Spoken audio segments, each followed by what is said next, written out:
Ferris is gonna do? It's gonna be a fractal convenience.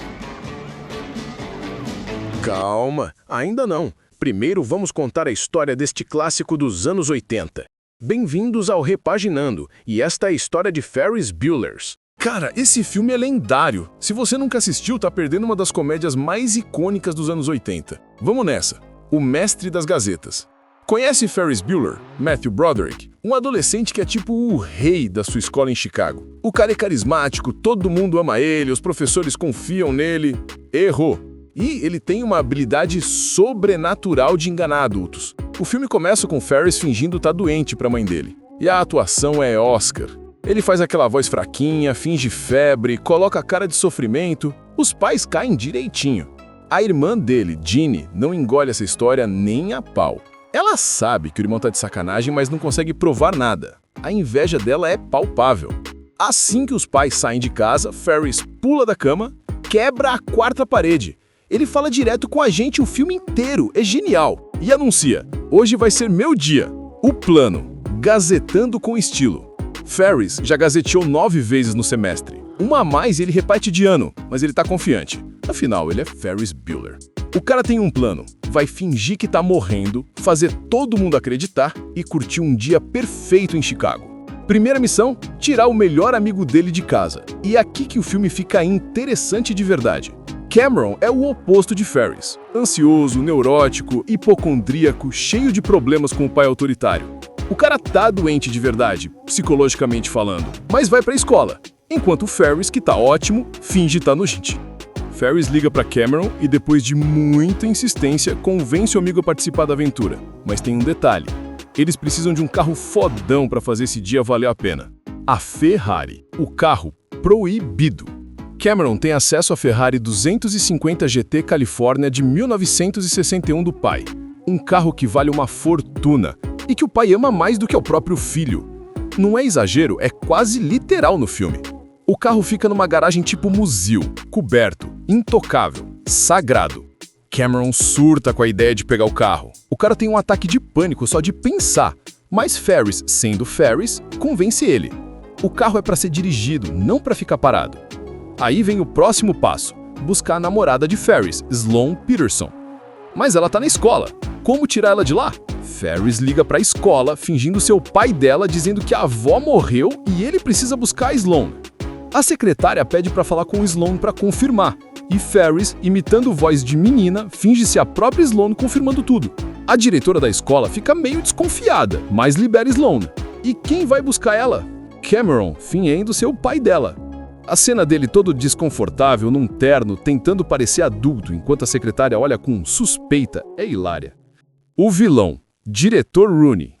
Enquanto isso, temos o antagonista do filme, Ed Rooney, o diretor da escola. Esse cara tá obcecado em pegar o Ferris no flagra. Ele sabe que Ferris tá mentindo, sabe que o moleque gazeta o tempo todo e quer desesperadamente provar isso. Rooney é tipo aquele adulto frustrado que não consegue aceitar que um adolescente seja mais esperto que ele. Ele decide, ilegalmente aliás, ir até a casa de Ferris para pegar evidências. Spoiler, não vai dar certo para ele. Chicago, a aventura começa. Os 3 amigos chegam em Chicago e deixam a Ferrari no estacionamento. Péssima ideia, como veremos depois. Eles estão livres, sem pais, sem escola, sem responsabilidades, numa cidade gigante cheia de possibilidades. E aí começa uma das montagens mais icônicas do cinema dos anos 80. Eles fazem de tudo. Almoçam num restaurante chique. O Ferris finge que é o Wade Froman, o rei das salsichas de Chicago. Sim, essa é a desculpa ridícula que ele inventa para conseguir uma mesa. O Maître não acredita, mas eventualmente eles entram. Cameron tá tendo um treco de nervoso o tempo todo, enquanto Ferris curte como se fosse dono do lugar. Observatório da Bolsa de Valores. Tem aquela cena fodástica onde eles estão vendo as cotações e Cameron tá surtando pensando no carro. A ansiedade dele é meio tragicômica. Instituto de Artes de Chicago. E aqui o filme faz algo genial. A montagem desacelera. Eles andam pelo museu olhando obras de arte e Cameron fica hipnotizado por uma pintura. Um domingo na Grande Geate, de Georges Seurat. A câmera dá um zoom no quadro pontilhista, depois no rosto de uma criança na pintura, cada vez mais perto, até virar só pontos abstratos. É uma metáfora linda sobre Cameron tentando entender sua própria vida. Quanto mais perto você olha, menos sentido faz. Sloane e Ferris se beijam na frente das esculturas. São momentos genuínos de adolescentes vivendo, sentindo, existindo. O filme para de ser só comédia e vira algo mais profundo por uns minutos. O desfile alemão. Essa cena é antológica. Eles esbarram num desfile da comunidade alemã de Chicago. O Ferris pula num carro alegórico, pega o microfone e começa a cantar Danke Schön e depois Twist and Shout dos Beatles. A cidade inteira começa a dançar com ele. É uma explosão de alegria pura. Cameron, sempre tenso, finalmente se solta e dança também. É libertador de assistir. Enquanto isso, em casa, a cidade inteira acredita que Ferris está morrendo. Tem uma campanha Save Ferris rolando. As pessoas estão mandando dinheiro, flores, mensagens de apoio. O cara é tão amado que a cidade toda mobiliza para ajudá-lo. É absurdo e hilário. A irmã Ginny está fervendo de raiva. Ela faz tudo certo, segue as regras e ninguém liga para ela. Enquanto Ferris quebra todas as regras e é tratado como herói. A revolta dela é compreensível, para ser sincero. Rooney invade a casa dos Buller procurando provas, mas o cachorro da família ataca ele. Ele cai, se machuca, é humilhado. Ginny volta para casa mais cedo, vê um intruso, o Rooney, e dá uma voadora na cara dele. Ela chama a polícia, mas quando a polícia chega e descobre que é o diretor da escola invadindo a casa de um aluno, eles não levam ele a sério. Rooney foge pela porta dos fundos, completamente derrotado e humilhado. O estacionamento, o desastre. Depois de um dia perfeito, os três vão buscar a Ferrari e descobrem que os manobristas do estacionamento pegaram o carro e deram um rolé. Tem uma cena hilária de perseguição com os manobristas dirigindo a Ferrari feito loucos pela cidade antes de devolver. Quando eles finalmente pegam o carro de volta, olham o velocímetro, foram adicionados tipo 100 quilômetros. O Cameron tem um ataque. Ele fica catatônico. O Ferris tenta acalmar ele, dizendo que vai dar um jeito, vai dirigir de ré para voltar o velocímetro, que obviamente não funciona assim, mas o Ferris está desesperado. A quebra do Cameron finalmente explode. Eles voltam para a casa do Cameron. A Ferrari fica na garagem suspensa por um elevador. Ferris põe o carro com o motor ligado em marcha ré, tentando voltar os quilômetros. Enquanto isso, o Cameron está em choque total, deitado na beira da piscina, olhando pro nada. E aí vem um dos momentos mais importantes do filme. Cameron tem uma epifania. Ele percebe que passou a vida inteira com medo. Medo do pai, medo de viver, medo de errar, medo de tudo. Ele viveu mais nesse um dia com Ferris do que em 17 anos de existência. Ele se levanta e declara: "Eu tô farto. Eu vou enfrentar meu pai. Vou assumir que peguei o carro, vou falar tudo o que eu penso, vou mudar a minha vida." É um momento de libertação genuína. Mas aí, ele encosta no carro para olhar o estrago do velocímetro e simplesmente tocar no carro faz com que ele caia do elevador e destrua completamente. O carro atravessa a parede de vidro da garagem e despenca no barranco. A Ferrari está destruída. Acabou. E sabe qual a reação do Cameron? Ele sorri. Aquele sorriso libertador de quem finalmente está livre. Fudeu tudo mesmo. Agora não tem volta. Vou ter que enfrentar meu pai e dizer a verdade. Não é desespero, é alívio. Ferris quer assumir a culpa, mas Cameron não deixa. Essa é a luta dele. Ele precisa disso. É o momento dele crescer, se posicionar, virar adulto. A corrida contra o tempo. Ferris olha o relógio. Merda! Os pais vão chegar em casa em breve e ele tem que estar na cama, fingindo estar doente. Começa uma corrida insana.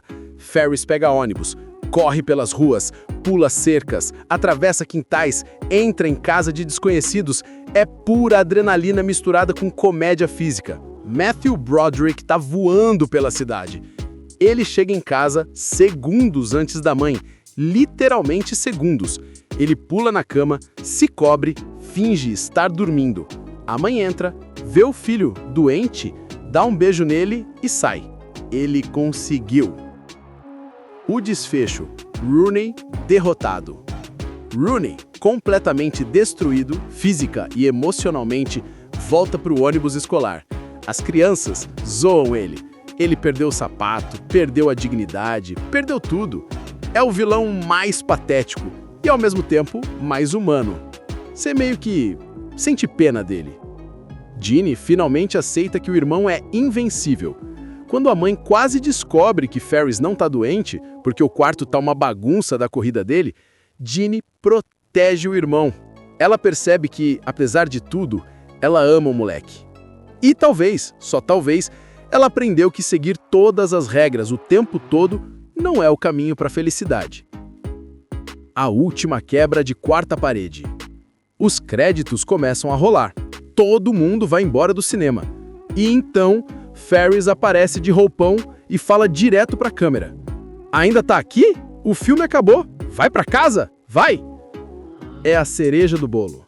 Ferris quebra a quarta parede uma vez mais, lembrando a gente que ele sempre soube que estava num filme, que estava falando com a gente. É meta antes do meta ser cool. Por que esse filme é atemporal? Curtindo a Vida Adoidado não é só uma comédia boba de adolescente. É uma reflexão sobre viver. A mensagem do filme é simples, mas poderosa. A vida passa rápido. Se você não parar para aproveitar, você perde. Ferris diz isso explicitamente. A vida se move muito rápido. Se você não parar e olhar ao redor de vez em quando, pode perdê-la. O Cameron representa todo mundo que vive com medo, que segue as regras cegamente, que deixa a ansiedade controlar suas decisões. O Ferris é o oposto. Ele vive no momento, aproveita cada segundo, não tem medo de arriscar. Nem todos nós podemos ou devemos ser como Ferris, mas talvez a gente precise de um pouco dessa energia dele. O filme também fala sobre amizade de verdade. Ferris não gasta o dia todo se divertindo sozinho. Ele força o Cameron a sair da zona de conforto porque se importa com ele. Ele vê que o amigo está morrendo por dentro e faz algo a respeito. É um ato de amor, não de egoísmo. E tem a nostalgia, né? Ver Chicago nos anos 80, a moda, a música. Essa trilha sonora é perfeita. Os carros, tudo contribui para uma atmosfera única. É uma cápsula do tempo que capturou perfeitamente aquela era. John Hughes, diretor e retorista, era um mestre em entender adolescentes. Ele não trata os jovens como idiotas ou crianças. Ele entende que a adolescência é um período intenso de descoberta, rebeldia, crescimento, dor e alegria ao mesmo tempo. O filme tem coração. Por baixo da comédia, tem momentos genuínos de emoção. O Cameron no museu, a conversa sobre o futuro, o medo da perda, a luta por identidade. É engraçado, mas também é real. Curtindo a Vida Adoidado se tornou um clássico cult porque fala verdades universais. Todo mundo quer ser Ferris por um dia, confiante, carismático, livre de consequências, mas todo mundo se identifica com o Cameron, inseguro, ansioso, tentando descobrir quem é. E no final, a mensagem fica: viva, arrisque, erre, dance num parade, mate aula de vez em quando, beije alguém no museu, destrua a Ferrari do seu pai. Ok, talvez essa não. A vida é curta demais para não ser vivida.